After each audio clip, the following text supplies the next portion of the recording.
السلام عليكم، كي دايرين؟ لاباس عليكم؟ مع واشركم مبروكه، عيد مبارك سعيد. اليوم ان شاء الله غادي نوجد معكم طنجيه، فيديو خفيف ظريف ان شاء الله. كما كتشوفوا معايا واحد الكميه ديال اللحم، يعني مخلط فيه شحمه، عظام، هبره. المهم اللي بغيتو ديروا الملج، المهم اللي بغيتو اللي حبيتو. المهم المقادير: درت انايا 2 معالق ديال السمن صغار، درت الحامض مصير، الا كان المصير الحايل يكون احسن. درت نص كاس ماء غليان فيه الزعفران الحر شعره. درت هذا، درت الكمون راه باقي ما درتوش، المهم كاين مع المقادير.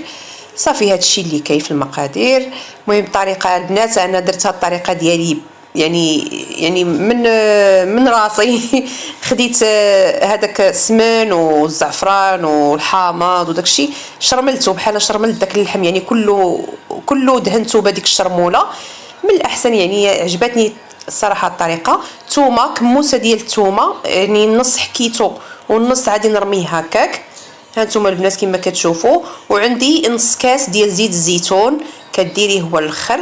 صافي هادشي اللي كاين في المقادير، يعني المقادير ساهله. هانتوما كما كتشوفوا.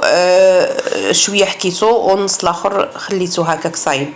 الكمون ها هو كمون بلدي بحرة، طحنتو. الا ممكن ديروه حبوب ديروه ماشي مشكل، يعني حتى الحبوب راه كيدار. صافي حكيتو هكا بين يدي ودرتوه زدتوه هو الاخراني. ما تكثروش الكمون بزاف باش ما يطلق لكمش المروره. صافي كتجيبي البابي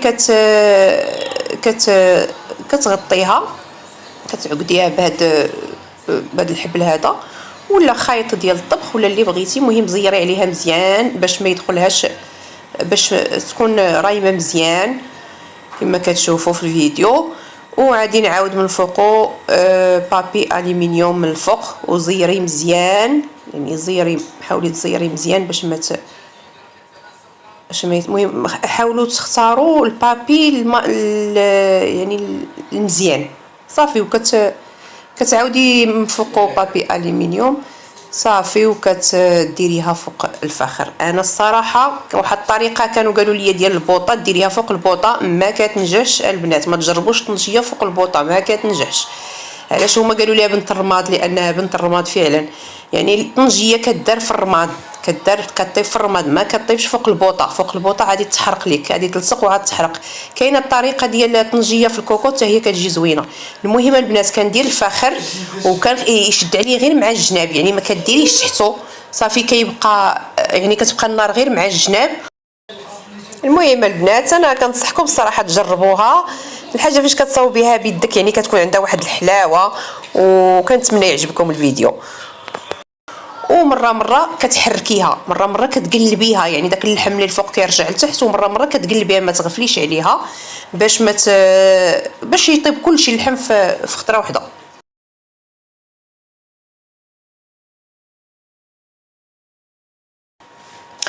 ايوا انا درتها كطيب البنات وصاوبت هاد القصيبات ودرت واحد البراد ديال اتاي بين ما طيب لينا الطنجيه كما عارفين كتعطلوا. ايوا صافي هادشي اللي كاين. المهم الطنجيه البنات ما تجربوهاش فوق البوطه، ما كتنجحش. الطنجيه كتجي فوق الفخر، فوق الرماد، كطيب غير هكا بالمهال بشويه عليها. كتبغي العافيه كتكون عليها مع الجناب غير بشويه، ماشي البوطه ما كنصحكمش بها. ديريها في البوطه، ديريها في الكوكوط بالطريقه طنجيه في الكوكوط. المهم هادشي اللي عندي ما نقول لكم. صافي البنات راه كتاخذ الوقت تقريبا راه شي 6 سوايع وهي كطيب، ولكن راه كتجي زوينه، يعني مذاق اخر اللي ما متعودينش عليه لا في مذاقات كاملين. المهم البنات حنا جالسين كنتمنظروا في المنظر ديال البحر، ما شاء الله، واحد الجو زوين، اجواء العيد، الناس باقي محتفلين بالعيد هنا على الشاطئ. ايوا البنات ها هي الطنجيه ديالنا، هي طابت كما كتشوفوا معايا، يعني طاب صغير على الرماد. ملي كنحس بالعافيه صافي بدات كتقلل كنزيد شويه الفخر.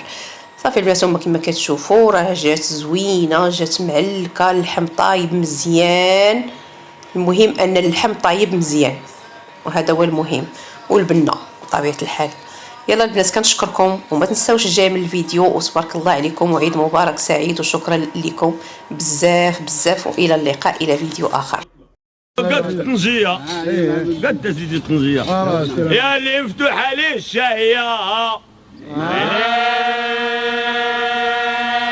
بطل طنجية حاج مصطفى اللي نصبك بالمجلوك التامي وسمينة والكمون والماء والزعفران وما تطبق تاكل ماء